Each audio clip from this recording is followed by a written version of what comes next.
Hello, welcome to episode 637 of Prog Review. If you haven't read the title description, I'm talking about Adrian Belew's debut album, Lone Rhino. Lone Rhino. I'm gonna rhino over your lino. I'm gonna rhino with you. That's not this album, that's a different album, or a different band. So yeah, this is original release July 1982 apparently, recorded shortly after his stint doing Discipline with King Crimson back in 1981. I think Discipline was like May to June 81 and this was recorded August to September 81, so they were back together, and features a lot of the some of the material and repertoire from his pre-Crimson band Gaga. Did you know that? And also uses some of the musicians that played with him. Some of you might come across this on parts of this on the album Desire of the Rhino King. Wait a minute, I've just realised I need to fix the background, because in the previous video I took this out and I didn't put it back. There we go. Let me put that. That's better. Very amateur these videos. Yeah, so if you've got Desire of the Rhino King, which I think I've got up there, just bear with me. Bear with me. You should really have all this stuff to hand, Darren, rather than... yeah, there we go. Look at this. This is called Desire of the Rhino King, and it features tracks from 3 of his albums, Lone Rhino, Twang Bar King, and Desire Caught by the Tail, and it was this... It was this compilation, import, look at the import sticker, that kind of got me into Belew, because I got this, blimey, ages ago, and I can't remember when or where, but I used to listen to this all the time. And the actual LP, the missus got me, and she used to work near Camden, because there were a lot of second-hand record stalls and things, and she saw it for me for quids and brought it home for me, so that was nice. And then, so yeah. Anyway, I really need to get back to talking about the record. So yeah, it's Lone Rhino. Starts with Big Electric Cat, which is a big thumping, pulsating cat. Big Electric Cat. What's it about? I don't know. It's about Big Electric Cat apparently, and it's great because there's lots of percussion. Because again, Belew has a very rhythmic edge to him, being well, I think he started out on the drums, and so the rhythmic parts of his music are always interesting, not always successful, but interesting. And so you've got a lot of stuff going on here, and lots of squeals and gurgles and guitar noises. What you'd hear on a King Crimson album. This is followed by the Mama, which. Yeah, I don't know how the missus would appreciate that if I wrote a song like this, but you never know. It's about being picked on by your missus when she turns into the mama. Man in the Moon, I absolutely love that one. It's a really good song. Again, his guitar work is, well, just brilliant on it. And as you go through the album, you'll quickly realise that, he brought a lot to King Crimson. He brought a lot to that Discipline record. You can see why he might be a little bit sore, with the way things are at the moment, because you get the feeling that there was a lot. He put a lot into those records, from his own repertoire.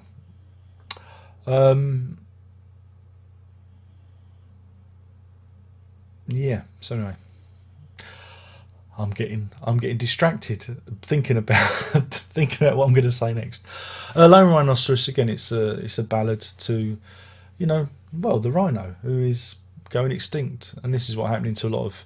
They were singing songs about it in the 80s, but nothing changes. It all carries on. We don't make an effort to save the various species that we kill from extinction, or because we want the magical properties of their horns or tusks, and we should be ashamed of ourselves as a species for doing that. and it's a nice sad little song. Swingline and Adidas in Heat, or as I say it, Adidas in Heat. Two great songs back to back. I really like those. Lots of energy in those. Animal Grace, it's all right. It's okay. I don't mind it. And the final Rhino is a sweet little number. It's his daughter, Audie Belew, tinkering around on the piano. And he's recorded this and just added his own little flourishes, improvisations over the top of it. And it makes a very sweet, discordant, touching sign out of the album. Yeah, I mean it's only a short one. It's only 36 minutes 34, and it whizzes by. It's again, it's you can see and you can hear like the Talking Heads influence and in his songwriting, maybe a bit of Bowie, from Lodger, maybe, I don't know.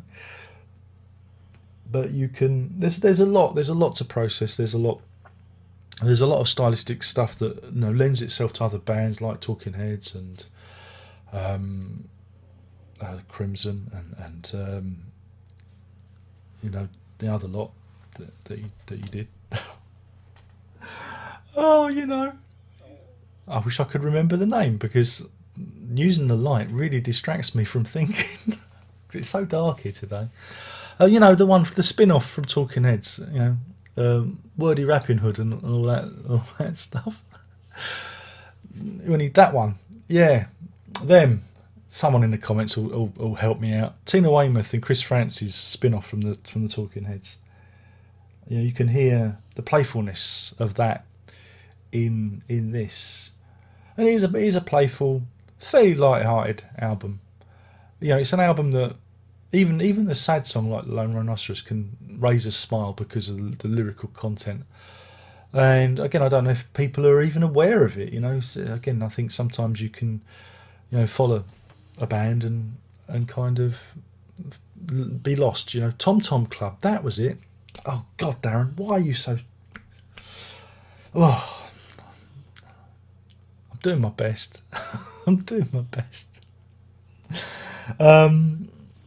Yeah, so I really like it. It's a sweet little album. That's it. I don't even know if it's in print anymore. Is it in print anymore?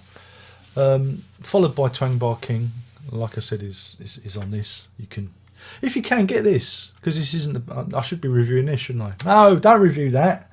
Review the original album. Nobody likes compilations, but yeah, do give it a try. Do seek it out. I'm sure somebody's probably uploaded it to YouTube, and I think it might become your new favourite kind of King Crimson offshoot album, because it is good. It is good. It is a good record, and I think people need to know about it. But this will probably only get about 600 views because, the algorithm. Or is it? Or is it just I do a load of old balls? That's why nobody watches. Probably it. You're irrelevant, Darren. You're irrelevant. When have I ever been relevant?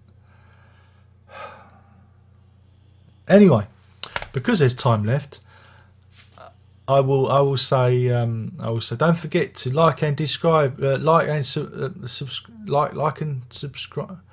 subscribe to the channel, and feel free to comment on the video in the area below, so we have engagement, because the algorithm loves engagement.